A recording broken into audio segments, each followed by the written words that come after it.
আজ অনেক দিন বাদে একটা নতুন রেসিপি নিয়ে তোমাদের সামনে চলে এসেছি।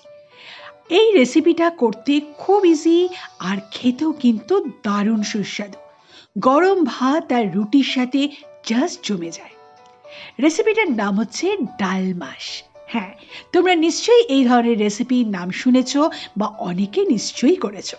যারা করনি তাদের জন্য এটা নতুন রেসিপি, তোমাদেরকে আমি দেখিয়ে দিচ্ছি কিভাবে এটা করতে হবে। এখানে আমি দেখো মাটন নিয়ে নিয়েছি। মাটনটাকে বেশ ভালো করে ধুয়ে আমি নুন, সামান্য হলুদ, আদা রসুনের পেস্ট আর দই দিয়ে ভালো করে এপিট ওপিট করে ম্যারিনেশন করে নিচ্ছি। বেশ কিছুক্ষণ ম্যারিনেশন করার পর দেখো এখানে আমি আগের দিন রাত্রিরে ভিজিয়ে রাখা মুগের ডাল আর ছোলার ডাল তোমাদেরকে দেখাচ্ছি।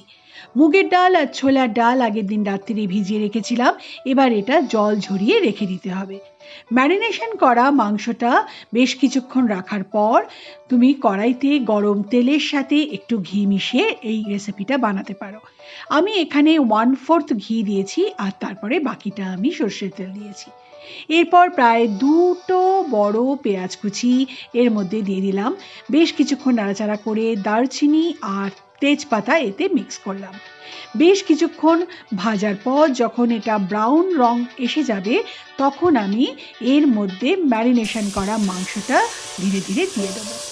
ম্যারিনেশন করা মাংসটা দেওয়ার পর কিন্তু বেশ কিছুক্ষণ কুক করতে হবে। বেশ এপিট ওপিট করে অনেকক্ষণ নাড়াচাড়া করে এই রান্নাটা তোমাকে সারতে হবে। এখানে দেখো ডালটা ভেজানো ছিল, সেই ডালটা আমি জল ঝরিয়ে রেখেছিলাম। এবার এই ডালটা আমি এই ম্যারিনেশন করা মাংস যেটা কষানো হচ্ছে তাতে আমি দিয়ে দেবো।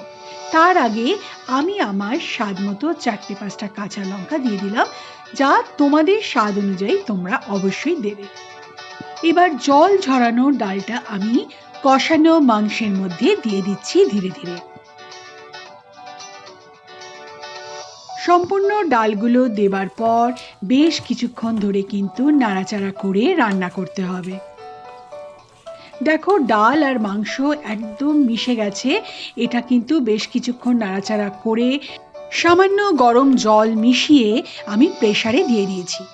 আর একদিকে ফ্রাইং প্যানের মধ্যে সর্ষের তেল আর প্রায় 1 চামচ ঘি দিয়ে গোটা শুকনো লঙ্কা 3-4টে আর গোটা জিরে ভেজে ফেলবো। এটা কিন্তু এই ডাল মাশ রেসিপির একটা বিশেষ উপকরণ। প্রেসারে সেদ্ধ হয়ে যাবার পর এটা আমাকে মেশাতে হবে। আমি এখানে একটাই সিটি দিচ্ছি। দেওয়ার পর কিন্তু আমার মোটামুটি মাংস আর ডাল দুটোই সেদ্ধ হয়ে গেছে। তোমরা যদি মনে করো তাহলে কিন্তু 2টো সিটিও দিতে পারো। তারপর ওই গোটা জিরে আর শুকনো লঙ্কাটা আমি এখানে মিশিয়ে দিলাম। অলমোস্ট ডান আজকে ডাল মাশ রেসিপি। এবার একটু নাড়াচাড়া করে বেশ কিছুক্ষণ ঢেকে রাখো। তারপর গরম ভাতের সাথে সার্ভ করে দেখো, একদম খাওয়াটা জমে যাবে। শুধু ভাত নয়, রুটি পরোটার সাথেও কিন্তু ডাল মাশ দারুণ চলে। এখানে ধনেপাতা আর কাঁচা লঙ্কা দিয়ে আমি সাজিয়ে ফেলেছি। এবার গরম গরম সার্ভ করার পালা। বন্ধুরা, তোমরা এইভাবে ডাল মাশ রান্না করে দেখো, তোমাদেরও কিন্তু দারুণ লাগবে। আর রেসিপিটা কেমন লাগলো অবশ্যই কিন্তু আমাকে কমেন্টস করে জানিও।